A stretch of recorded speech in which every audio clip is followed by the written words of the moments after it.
Amen. Praise God. Maraming salamat, Unad, sa Okay po. prayer.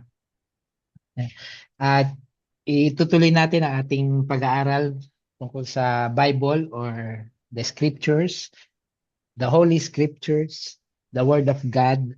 Yan. So marami siyang terminologies, no, na na-encounter na natin. Ah, last 2 weeks ay na-establish natin na ang Bible na meron tayo ngayon ay kumpleto. Ito ay inspired by God. Ang Diyos ang sumulat nito, gumamit siya ng mga tao na nagsulat sa loob ng mahabang panahon, no? Almost 2,000 years ay nailimbag o naisulat. At ito ay naglalaman ng kanyang salita, kanyang revelasyon ng kanyang sarili sa atin. Ayun. So, yun talaga ang Bible na meron tayo ngayon. Bagamat alam naman natin na ito ay hindi original. Yung mga nababasa natin sa Bible natin ngayon ay translation na lamang ng original kasi ang original ay nasa wikang ah, Hebreo, Aramaic at saka Griego o Greek. So yun ang original at sa bawat saling lahi ay gumawa ng kopya, no, from the beginning na preserve at yun ay pinreserve ni Lord at kahit na anong ginagawa ng kaaway upang ito ay ma-wipe out sa ibabaw ng mundo. Ito ay ang salita ng Diyos, ang Bible ay nanatiling buhay, na preserve, na keep. At iisa ang mensahe, hindi nagbago. No, simulat sa Paul, ito ay revelasyon ng Panginoon kung paano niya mahal ang tao at ano ang kanyang plano sa tao, sa atin, ang salvation, ang eternal life, lahat yan ay walang katulad na libro na nasulat sa mundo dahil nga yung mga nasulat sa mundo ay sinulat lang ng mga manunulat nung buhay pa sila. Pagkatapos nun, yun na yun. Hindi na nadugsungan ng kwento, wala nang ah, iba pang kumbaga continuation, but the Bible alone na iisa, ah, nagtagni-tagni kahit iba't ibang panahon ay tuloy yung continuity ng mensahe, yung continuity ng story ay nandun. At hindi nakapagtaka dahil nga ang pinaka-author talaga nito ay ang Diyos mismo na ang Diyos ay walang simula, siya ang kahapon, ngayon at bukas at walang hanggan. Mananatili ang kanyang salita gaya ng kanyang sinabi, lahat ng nasulat diyan ay mangyayari. At yung iba, nangyari na, may iba pang mga inaabangan tayo. Yan. So, yan ang salita ng Diyos at kaya napakahalaga sa buhay natin na pag-aralan at iayon ang ating buhay sa salita ng Diyos dahil napakaikli ng buhay natin, kokonti ang ating kaalaman sa buhay. Ang Diyos ay sa dinami ng panahon at siya nga ang pinakamarunong at hindi natin kayang abutin ang kanyang karunungan ay kung ano ang kanyang ni-reveal sa atin at yun nga ang nasulat sa Bible ay yun ang ating paniniwalaan dahil nagsimula ang Bible wala na tayo, wala pa tayo at magpapatuloy yan ang mensahe ng Panginoon, magpapatuloy yan kahit wala na tayo sa mundong ito. Yan ay mangyayari at mangyayari. Yan. So yun ang na-establish natin na ang Bible ay talagang salita ng Diyos at importante sa ating buhay bilang mga kumikilala sa Diyos bilang nagsasabi na mahal natin ang Diyos, kaya minamahal natin ang kanyang salita, ang revelation niya sa atin. At kung meron man tayong mga pangailangan sa buhay na ito, ay sasaliksikin natin ang guidance ng Diyos sa Bible. Yan, na nasulat na. Wala nang, kumbaga, mababasa rin natin sa Bible na walang bago sa mundo. Ang naranasan natin ngayon, in terms of naranasan natin ngayon, ay naranasan na rin ng ibang tao, ng mga nauna pa sa atin. Kung kaya ang ang ating mga pinagdaraanan ay hindi na bago sa Diyos. Hindi na nagugulat si Lord at ang kanyang prinsipyo, ang kanyang guidance ay hindi malayo sa mga nangyari na sa nakaraan. Yan. Kaya makakakuha talaga tayo ng guidance para sa ating panahon ngayon. So, ngayong gabi naman ay ang focus natin ay ano naman ang sinasabi ng Bible tungkol sa kanyang sarili.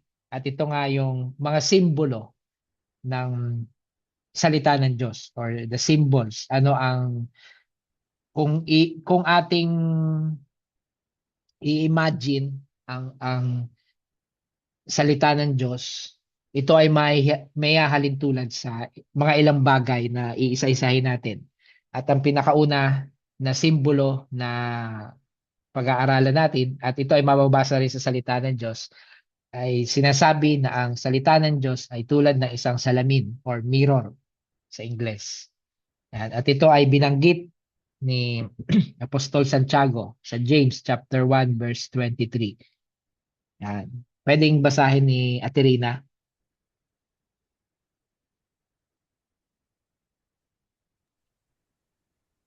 um, James 1. Dahil kung nakikinig lang isang tao sa salita ng Diyos, pero hindi naman niya tinutupad ang sinasabi nito, katulad siya ng isang taong tumitingin sa salamin.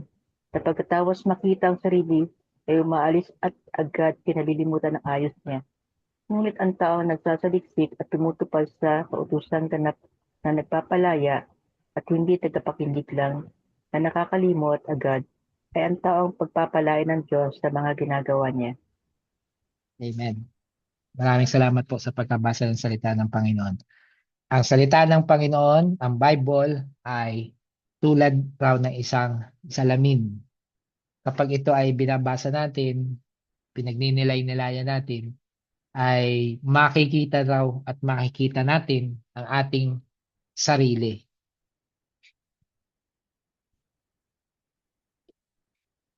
Hindi mapapalya ang sinabi ng salita ng Diyos. Lagi tayong, kung paano tayo ay tumitingin sa salamin, bakit ba tayo tumitingin sa salamin? Para makita kung may maayos ang itsura, especially yung mukha na or yung kung nagsuot tayo ng damit, kung okay ba ang dating sa atin. Ayan. Kasi limited ang view natin kung walang salamin, no?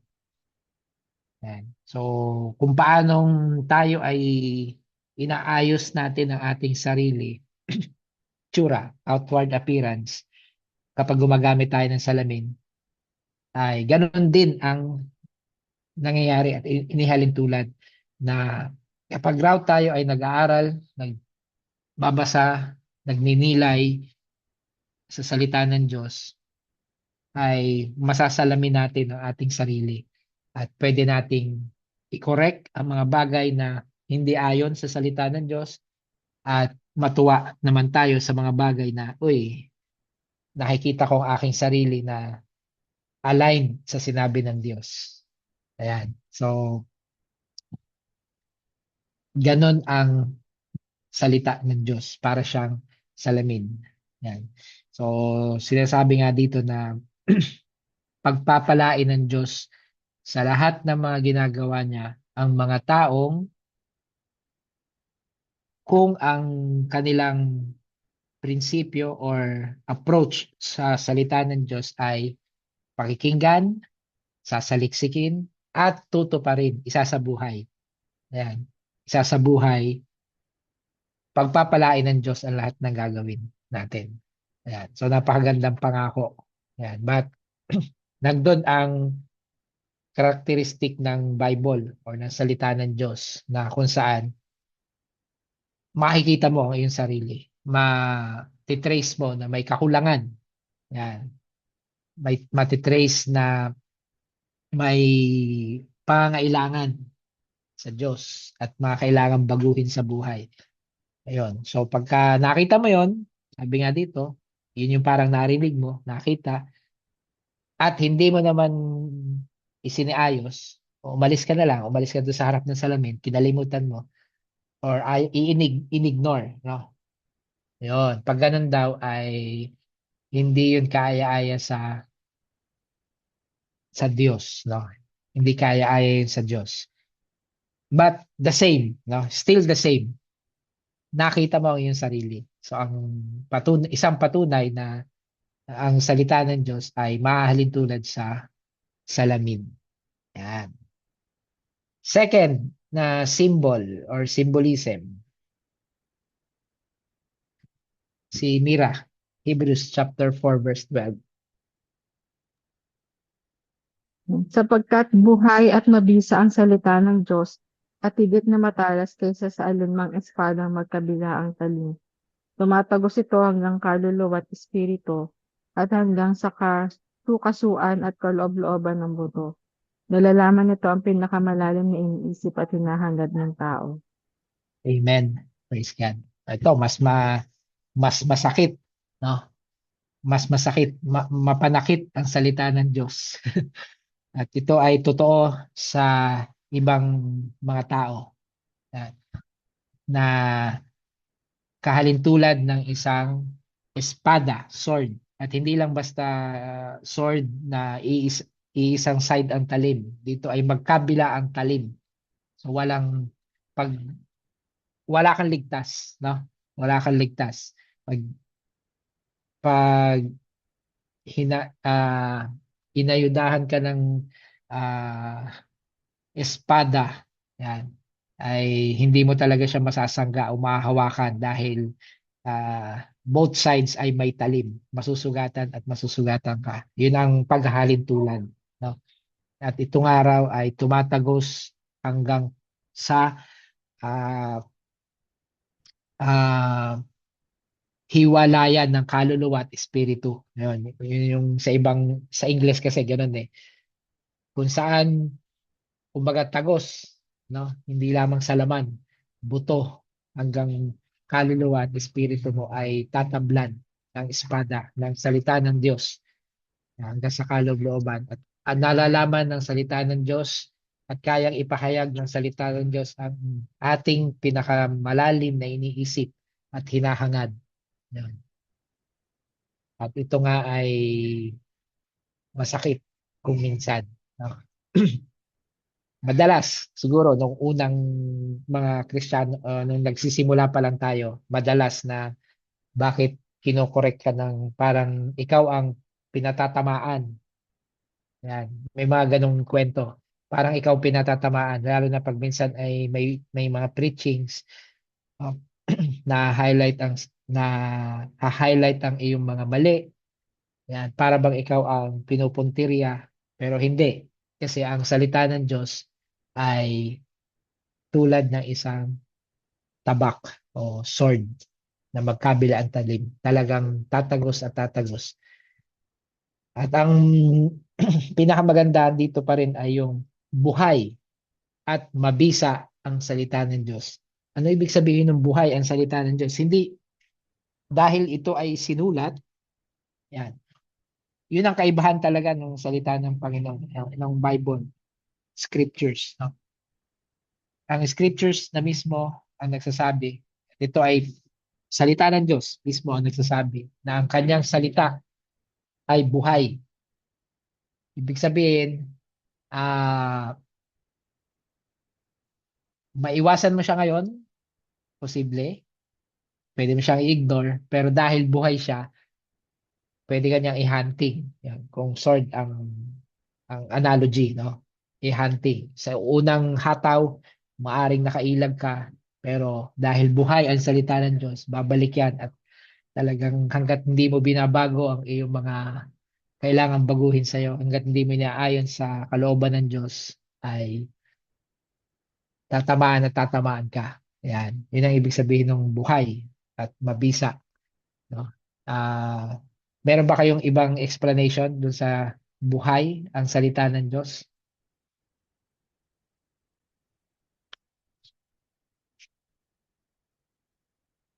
Yun yung kasing sa akin, no? Sa akin, ibig sabihin ng buhay ay parang lagi kang kukulitin o babalik at babalik, uukil-kilin ng iyong diwa once na narinig mo ang salita ng Diyos. Ayan. Kaya mainam na talagang makapakinig ng salita ng Diyos. Ayan. Yung exposure mo sa salita ng Diyos ay napaka-importante dahil doon sa pagkaka-expose mo sa salita ng Diyos, dahil buhay ang salita ng Diyos, once na narinig mo yan, mababalik-balikan mo yan. Babalik at babalik yan sa iyong alaala dahil buhay at mabisa ang salita ng Diyos. Although, mamaya makikita natin, baka sa ibang symbolism naman, mas magiging malinaw yung bahaging ito na buhay ang salita ng Diyos. Okay, so pangalawa, sword. Ayan, dito na. Pangatlo, ang salita ng Diyos ay seed, binhi. Yan. At ito ay sa pamamagitan ng isang parable, kwento na may moral story of the story. At ito nga yung parable na may isang magsasakang naghasik ng binhi. Sa kanyang paghahasik, may mga binhing nahulog sa tabi ng daan, natapakan ito at ng mga dumadaan at tinuka ng mga ibon. May mga binhi namang nahulog sa mabatong lugar.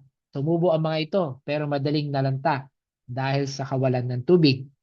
May mga binhi namang nahulog sa lupang may matitinik na damo. Sabay na tumubo ang mga binhi at mga damo, pero sa bandang huli ay natapakan o natakpan ng mga damo ang mga tumubong binhi. Ang iba naman ay nahulog sa mabuting lupa. Tumubo ang mga ito at namunga ng napakarami. Pagkatapos sinabi ni Jesus, kayong mga nakikinig, dapat nyo itong pag-isipan. At sinalaysay naman ng Panginoong Jesus simula sa verse 11 ang ibig sabihin ng kwento na yon or talinghaga na yon or parabola na yon. Ang sinabi ng Panginoong Jesus, kung ano ang kahulugan ng talinghaga na yon, ang binhi, verse 11, chapter 8 ng Luke, ang binhi ay ang salita ng Diyos. So the word of God is a seed. At ang seed na yon ay inihahasik ng mga hahasik. At tulad ng paghahasik ng mga hasik na yon, nasa kwento, nasa talinghaga, iba't iba ang nakatanggap. May nakatanggap sa tabi ng daan, may nakatanggap sa mabatong lugar, may nakatanggap sa madamong lugar, may nakatanggap na matabang lupa. Ayan. At iba-iba ang nangyari doon sa seed. O yun. Verse 12, ang tabi ng daan kung saan nahulog ang ilang binhi ay ang mga taong nakinig ng salita ng Diyos, ngunit dumating ang dyablo at kinuha ang mga iyon sa puso nila upang hindi sila sumampalataya at maligtas. Yan. Ang first case ng talinghaga na to, the devil is always at work against the word of God. Kaya hindi nakakapagtaka na maraming ayaw sa salita ng Diyos. Ayaw sa Bible.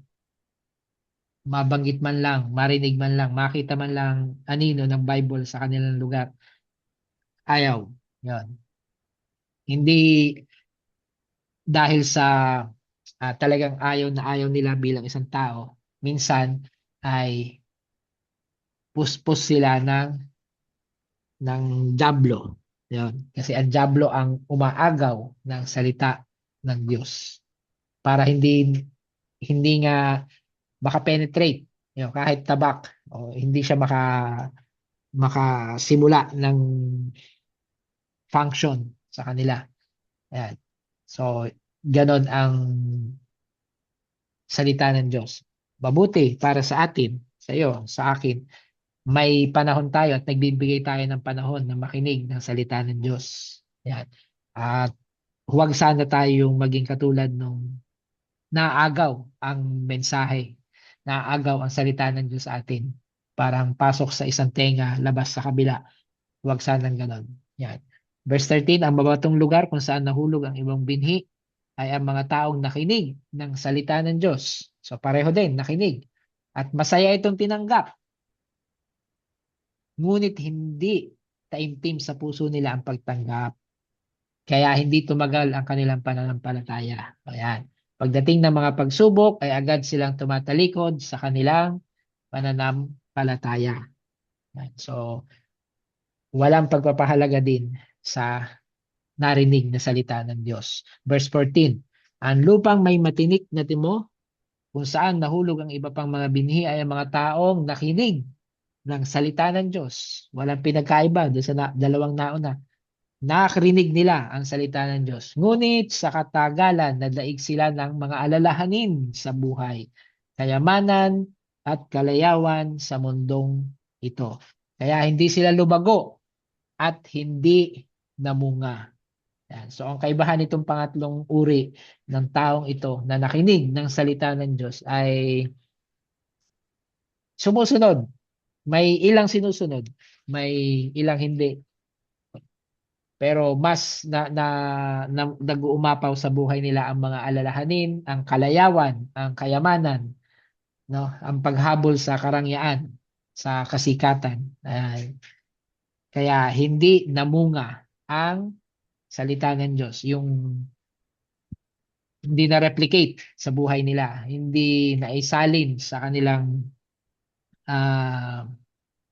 mga anak, yan, or kaibigan, sinarili. Sila may salita ng Diyos, alam nila, pero walang bunga. Yan. Verse 15, ngunit ang mabuting lupang hinasikan ng binhi ay ang mga taong nakinig sa salita ng Diyos, iniingatan sa kanilang malinis at tapat na puso at pinagsisikapang sundin hanggang sila'y mamunga.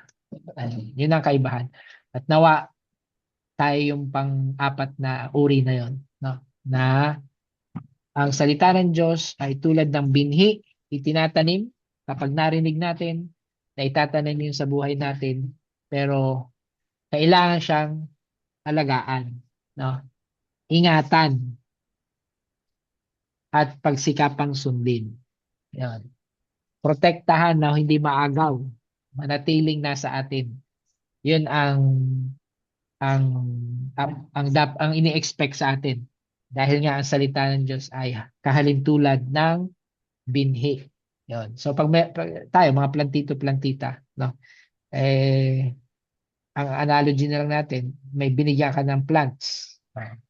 Yung plant na yon ay hindi yan mabubuhay ng siya lang. Inaalagaan yan. No? Tinitrim, inilalayo sa anumang mga insekto at peste.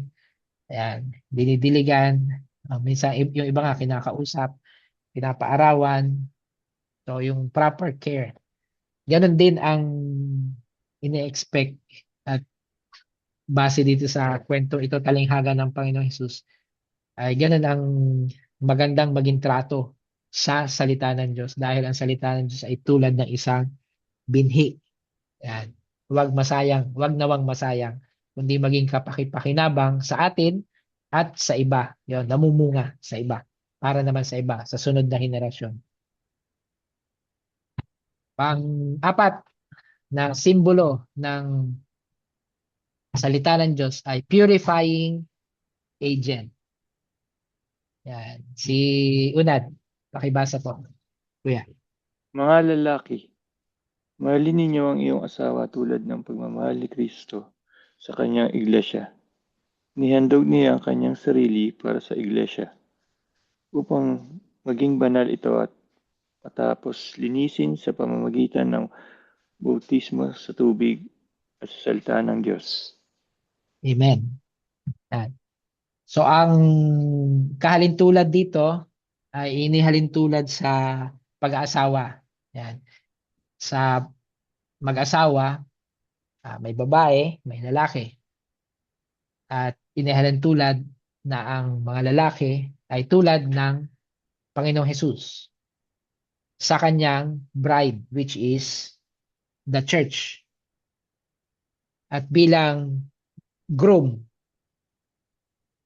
ang mensahe ay mahalin ang bride mo o ang asawa mo.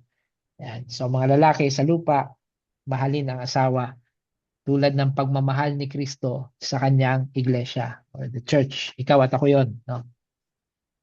At paano raw itong pagmamahal na to?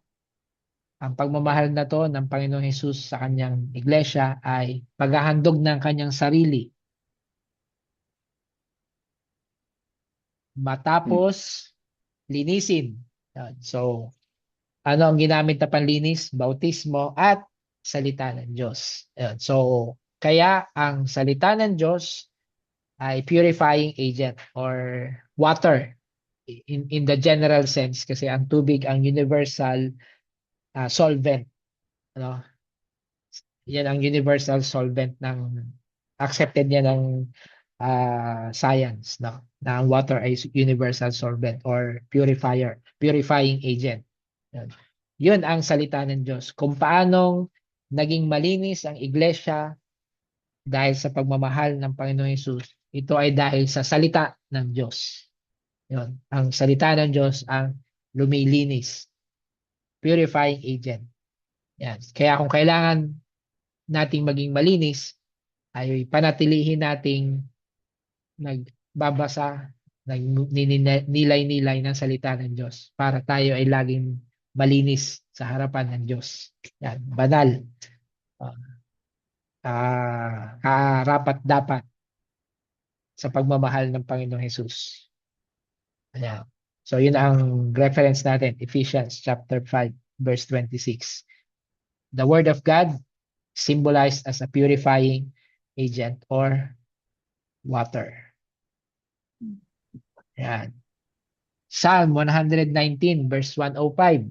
Ang salita nyo, yung sabi ng mga awit kay Yahweh, sa Panginoon, ang salita nyo ay katulad ng ilaw na nagbibigay liwanag sa aking daraanan. So, the Word of God, the Bible, the Holy Scriptures is symbolized as a lamp and light. So, mahirap. Of course, sa panahon nila, yun ang means of lighting nila sa paglalakbay nila or even sa bahay, lamp and light. O ngayon, meron tayong mga flashlight, no? Sa makabagong panahon, may mga street light. Ayan. At yun ang sense nun, na kung saan ang liwanag at ang source ng liwanag ay nanggagaling sa salita ng Diyos. Sa panahon na tayo ay dumaranas ng kadiliman or may daraan ng kadiliman sa buhay, ang salita ng Diyos ang magagamit nating ilawan at source of light para hindi tayo matakid, para malaman natin kung saan tayo pwesto, dadaan. Yun. Anong gagawin natin? Lamp and light, ang salita ng Panginoon. So, magiging guide natin. So, paano natin ito ginagawa minsan sa buhay natin? Kapag may mga gagawing desisyon, hindi klaro ang mga mangyayari.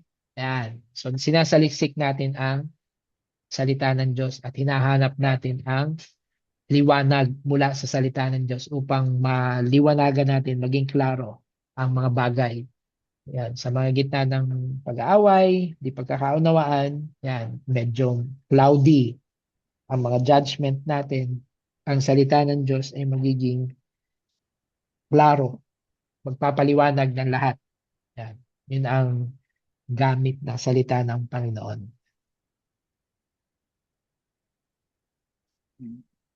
Fire and hammer. Sa Jeremiah chapter 23 verse 29. Sinabi doon ay, hindi ba't makapangyarihan ang mga salita ko? Yan ang sinasabi ni Yahweh. Gaya ito ng apoy na nakakasunog o ng martilyo na nakadudurog ng bato. Yan. Ang salita ng Diyos ay tulad ng apoy at sinusunog nito ang anumang hindi ka nais-nais. Of course, kasalanan. Yan. At martilyo na nakadudurog ng bato. Ibig sabihin kung anumang matigas, yan, bato matigas. Anumang katigasan, siguro sama na natin dyan ang pride, no? Sobrang tigas ay kayang durugin ng salita ng Diyos, no? Kaya kang baguhin. Wala kang may laban. Pag sinabi ng salita ng Diyos, humble. Mag-humble ka talaga. Kung hindi, sunog ka or durog ka. Ayan. So, fire and hammer. Oh, ito naman. Iba. Milk. Si Apostle Pedro, ang sabi niya, as newborn babes sa English, New King James Version, as newborn babes desire the pure milk of the word, which is the word of God, that you may grow thereby. Yan. So sa mga nagsisimula sa nung ikaw ay nung maalala mo nung nagsisimula ka pa lang sa pananampalataya, kabago-bago mo pa lang nakilala ang Panginoon Hesus, ay napakahalaga ng pagbabasa ng salita ng Diyos. Kasi hindi mo pa rin alam kung ano yung structure ng Bible per se. Hindi mo pa nga alam, no? Old Testament, New Testament, no? Ano pa yung mga, pag sinabing, open our Bibles to the book of Nahum. Saan ba yung Nahum? Sino ba yung Nahum na yon? Ayan. So, sa simula, para kang newborn na kailangang ma-feed ng hindi masyadong matigas, no, na mga katuruan na salita ng Diyos. Hindi ka minsan kailangan na hammer, fire, pero ang iyong natatanggap, although nung mga bago tayo ay naranasan din natin yan, yung ibang mga Bible verses, no, para siyang sword, fire, hammer, pero para ikaw ay lumago, para ikaw ay ma-strengthen, para ikaw ay mag-mature, magsisimula ka sa milk tulad ng mga sanggol. Naranasan natin yan, mga mag-alaga ng mga bata at mga newborn. Milk muna. At ang salita ng Diyos ay ganoon din, para maihalin tulad rin raw siya sa milk. Ang salita ng Diyos ay maihalin tulad rin sa bread. Matthew chapter 4 verse 4, Jesus answered, "It is written, man shall not live by bread alone, but by every word that proceeds from the mouth of God." At kasama dyan ang Bible. Okay, the Bible is God's revelation. The Bible is inspired, written word of God. At kung paanong ikaw ay nabubuhay sa bread. Yeah. Of course, nung panahon nila bread. Ngayon sa ating mga Pinoy, kanin. Sa ibang bansa, iba ang staple food nila. But in general, bread represents kung ano ang yung kinabubuhay, yung pinaka go-to food mo. Bread ay sa spiritual na buhay mo, the word of God is your bread. At ito ang bubuhay sa'yo. Ito ang magsusustain sa'yo. Yan. Kaya kailangan mong regularly kainin, pagnilay-nilayan, basahin, no? At isa katuparan sa buhay para mabuhay ka, lumago, lumakas.